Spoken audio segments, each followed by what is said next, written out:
माँ तू सबसे प्यारी है, माँ तू जग में न्यारी है। माँ तू सबसे प्यारी है, माँ तू जग में न्यारी है। अपने आंचल में रखना, अपने आंचल में रखना। हमें वरदानों से भरना। माँ तू सबसे प्यारी है, माँ तू जग में न्यारी है। माँ तू सबसे प्यारी है, माँ तू जग में न्यारी है। पिता, पुत्र और पवित्र आत्मा के नाम पर आमीन। आप सबों को जय यीशु। प्रभु यीशु मसीह का दिव्य दौरा, डिवाइन विजिट्स, आज यरूशलेम के एक घर जिसे मार्कुस का घर कहा जाता है, वहां का अपर रूम में जो प्रभु यीशु मसीह ने यूक्रिस्तीय बलि की जो स्थापना किया, उस घटना पर हम लोग आज मनन चिंतन करेंगे। तो ईसा मसीह आज यरूशलेम के घर पहुंचते हैं, अपर रूम में अपने शिष्यों के साथ पास्का भोज तैयार किया और परम प्रसाद की स्थापना किया। आज भी कलीसिया में प्रतिदिन कम से कम 5 लाख मिस्सा बलिदान प्रतिदिन चलता है, क्योंकि कलीसिया में 5 लाख से अधिक पुरोहित लोग हैं। हर कैथोलिक पुरोहित प्रतिदिन पवित्र मिस्सा बलिदान अर्पित करते हैं। तो पूरे संसार में प्रतिदिन 5 लाख से ज्यादा मिस्सा बलिदान हो रहा है। उसकी स्थापना ईसा मसीह ने यरूशलेम के मार्कुस के घर के जो अपर रूम, जो अतिथि गृह है, वहां पर किया है। यदि हम लोग मार्कुस का सुसमाचार उसके अध्याय 14 वाक्य 12 से 25 तक, मार्क चैप्टर 14 वर्स 12 to 25 पढ़ेंगे, वहां पर ईसा मसीह किस प्रकार उस जगह को चुना ये कर करके लिखा है। 2 शिष्यों को भेजते हैं और कहते हैं, जब तुम यूं ही यरूशलेम नगरी में पहुंचेगा, एक व्यक्ति कड़े में पानी भरता हुआ जाता हुआ मिलेगा, उसके पीछे पीछे जाओ। जिस घर में वो प्रवेश करेगा, उस घर का मालिक से कहो, गुरुवार को यहाँ पर पास्का भोज तैयार करना है, कहाँ है अतिथि गृह, वो देगा, वहां पर पास्का भोज का प्रबंध करो, तैयारी करो। तो इस प्रकार 2 शिष्य लोग जाते हैं, जैसे ईसा मसीह ने कहा वैसे ही वहां पर हुआ। पानी भर करके जाने वाले व्यक्ति को देखते हैं, उसके पीछे पीछे जाते हैं, उस घर का मालिक से कहते हैं और रूम सजाया हुआ और रूम उन्हें मिलते हैं। उस घर मार्कुस का घर था करके कहते हैं। यदि हम लोग लूकस के सुसमाचार उसके अध्याय 22 वाक्य 8 से पढ़ेंगे, लूक चैप्टर 22 वर्स 8 में हम लोग पढ़ते हैं, ये जो 2 शिष्य है वो पेत्रुस और योहन था कर करके। ईसा मसीह ने इसका मतलब पेत्रुस और योहन को इस पास्का तैयारी के लिए भेजा था और तैयारी करते हैं। मसीह वहां पर जाते हैं। यदि हम लोग योहन का सुसमाचार अध्याय 13 को पढ़ेंगे, वहां पर हमें मिलता है सबसे पहले ईसा मसीह वो भोजन से उड़ करके शिष्य लोगों का पैर धोते हैं और ईसा मसीह अपने जो मृत्यु के लिए जो पकड़ाने वाला विश्वासघाती यूदस के विषय में वहां पर कहते हैं और यूदस को परम प्रसाद देते हैं, रोटी दाकरस में डुबा करके उसके मुंह में रखते हैं। वहां पर शैतान उसमें घुसते हैं और वो वहां से निकल करके बाहर जाता हुआ हमें योहन के सुसमाचार अध्याय 13 के अंदर पढ़ने के लिए मिलता है। ये जो परम प्रसाद की स्थापना मत्ती के सुसमाचार, मार्कुस के सुसमाचार एवं लूकस के सुसमाचार में तकरीबन एक समान लिखा हुआ मिलेगा। ईसा मसीह भोजन पर बैठते हैं और रोटी लेकर के कहते हैं, यह मेरा शरीर है, यह तुम्हारे लिए तोड़ा जा रहा है। ईसा मसीह का शरीर है बोल करके वो रोटी खिलाते हैं। खाने में रोटी था, देखने में रोटी था, लेकिन मसीह ने कहा वो रोटी नहीं, वो मेरा शरीर है। वो शरीर का प्रतीक है करके भी नहीं बोला, बल्कि ईसा मसीह ने कहा ये रोटी मेरा शरीर है। इसका मतलब रोटी मसीह का शरीर का प्रतीक नहीं, बल्कि वो मसीह का शरीर ही। उसी प्रकार दाकरस भरा हुआ वो कटोरा लेकर के कहा, ये नूतन विधान का रक्त। हमें मालूम है निर्गमन ग्रंथ के अंदर मूसा नबी ने पर्वत से उतर करके ये विधान का जो पत्र, ये जो सब पढ़ने के बाद वहां पर बलि अर्पित करते हैं, वो बलि का जो रक्त लेकर के लोगों पर छिड़काते हैं। ये नया पुराना विधान का जो रक्त छिड़काव था। अभी ईसा मसीह कहते हैं कि नया विधान का रक्त का छिड़काव मसीह का रक्त के द्वारा, यह मेरा रक्त है बोल करके मसीह ने दिया। उसके द्वारा हमारा पाप मुक्ति होता है। मसीह रक्त बहाया हमारे पाप मुक्ति के लिए। मैंने एक क्लास से पूर्व में इसी के ऊपर लिया था, रक्त बहाना क्यों जरूरी था। ईसा मसीह को रक्त बहाने का क्या जरूरत था पाप मुक्ति के लिए, वो क्लास आप देख लें। उसके अंदर साफ साफ उसका वर्णन किया हुआ है, रक्त बहाने का क्या अर्थ है। उसी प्रकार परम प्रसाद की ये स्थापना का, पवित्र यूकरिस्तीय बलि का कम से कम 20 क्लास अब तक हो चुका है इसके अंदर। इसलिए परम प्रसाद के विषय में, यूकरिस्तीय मिस्सा बलिदान के विषय में भी आप लोग पुनः उस क्लास को यदि देखा नहीं है तो जरूर देखें। उसके अंदर पुराने विधान से लेकर के वो बलि कैसे आकर के नया विधान में ईसा मसीह के बलि में पूरा हुआ, ये सब हम लोगों ने सीख चुका है।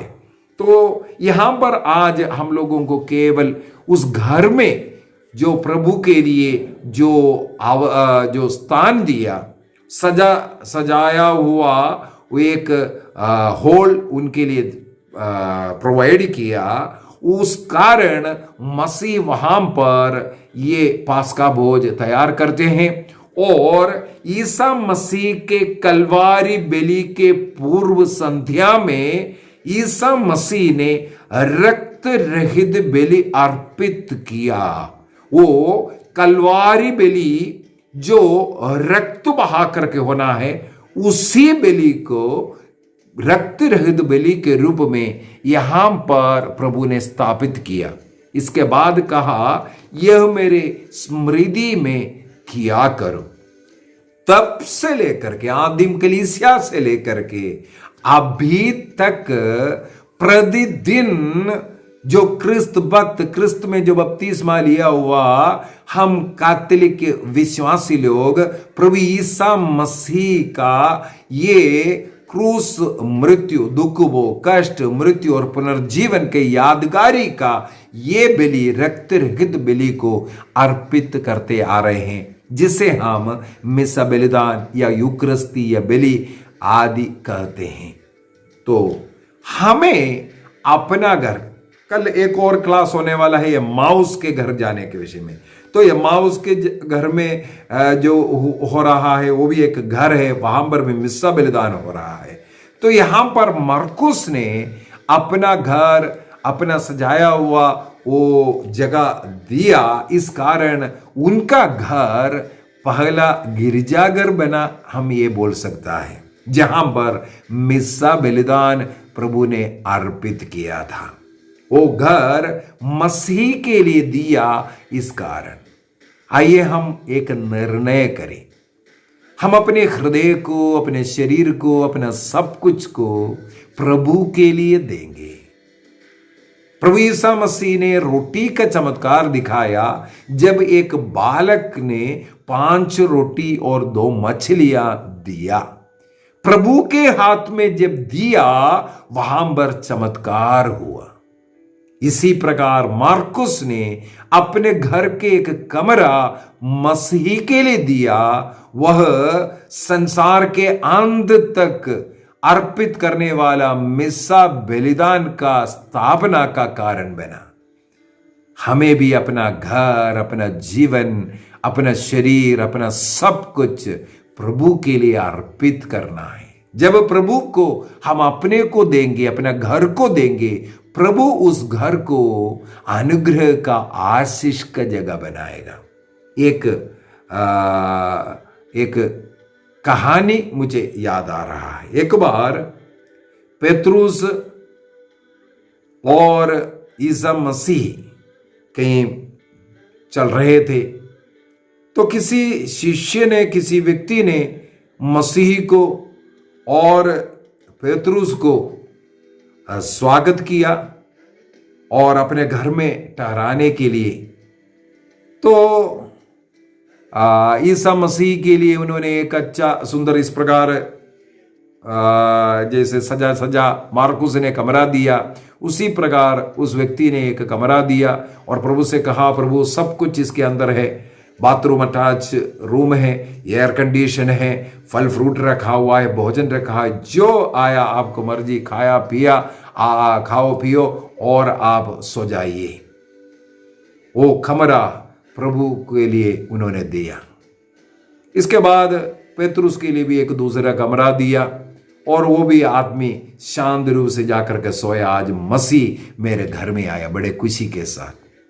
थोड़ी देर के बाद दरवाजा खटखटाने का आवाज आया। उसने सोचा कोई और शिष्य भी आया होगा, उठ करके बड़े खुशी के साथ उनका स्वागत करने के लिए गए। यूं ही दरवाजा खोला, उन्होंने देखा एक शैतान घुस करके अंदर आया। बोला, हा, ये मेरा घर है, ये इस घर का मालिक मैं हूं बोल करके।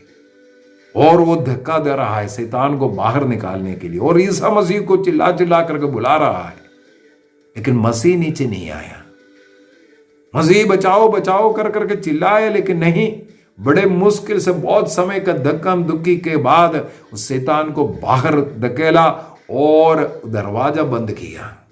इसके बाद उसको गुस्सा आया, मसीह रहने के बावजूद भी मेरे घर में ये शैतान आया, इतना मैं चिल्लाया शैतान से मुझे मुक्ति के लिए, लेकिन मसीह मेरा मदद नहीं किया।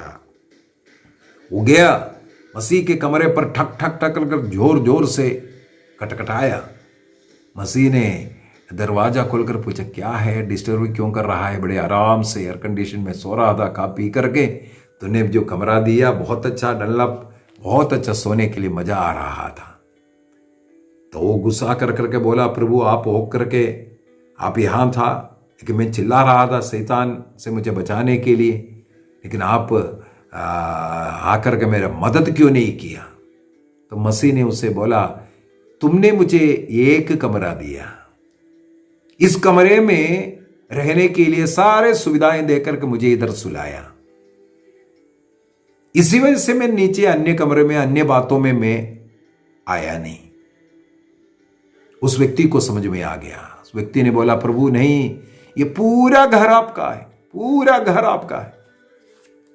जब उस व्यक्ति ने, उस घर का मालिक ने पूरा घर मसीह को दिया, तब मसीह ने कहा, अब तुम जाकर के चुपचाप सो जाओ। अगर कोई आवाज भी आ रहा है तो तुम्हें अभी देखने की जरूरत नहीं, क्योंकि तुमने वो घर मुझे दिया है। तुम्हारे जरूरत आज मेरा जरूरत है। वो जाकर के सोया। थोड़ी देर के बाद फिर से खटखटाने की आवाज। अब ईसा मसीह जाकर के दरवाजा खोलते हैं। उसी प्रकार शैतान हा ये मेरा घर है खुल गया बोल करके अंदर घुसता है। यूं ही दरवाजे पर मसीह को देखा, वो यू टर्न कर करके पीछे मुड़ करके जाते हुए कहा, अच्छा घर का मालिक चेंज हो गया, ये मुझे मालूम नहीं था। अपने आप निकल गया। जब घर का मालिक बदल गया, शैतान निकल गया बाहर। हमें भी आज एक निर्णय यही करना है, मेरा घर का मालिक मेरा प्रभु रहेगा। जैसे मरकुस ने प्रभु के लिए घर दिया, वो आज भी संसार के लिए अनुग्रह का, आशीष का कारण बना। मुझे भी मेरा सोच विचार, मेरा हर काम, मेरा नौकरी, मेरा पैसा, मेरा घर, जो कुछ प्रभु से मुझे मिला है, सब कुछ प्रभु के हाथों में अर्पित करना है, प्रभु से आग्रह करना है। प्रभु ईसा मसीह ने पहाड़ी संदेश में कहा है, धन्य है वो जो दरिद्र है, जो दीनहीन है। दरिद्रता का या दीनहीनता का मतलब है हर बात के लिए प्रभु के पास आश्रित रहने वाला। जैसे बच्चे माता पिता पर सब कार्य के लिए आश्रित रहता है, उसी प्रकार हमें भी प्रभु पर आश्रित रहना, सब बात के लिए प्रभु से बात करना निर्णय कीजिए। अपना सब कुछ प्रभु को देने का, वो अन्य लोगों के लिए भी आशीष का कारण बनने का निर्णय कीजिए। पिता, पुत्र और पवित्र आत्मा के नाम पर आमीन। आप सबों को जय यीशु।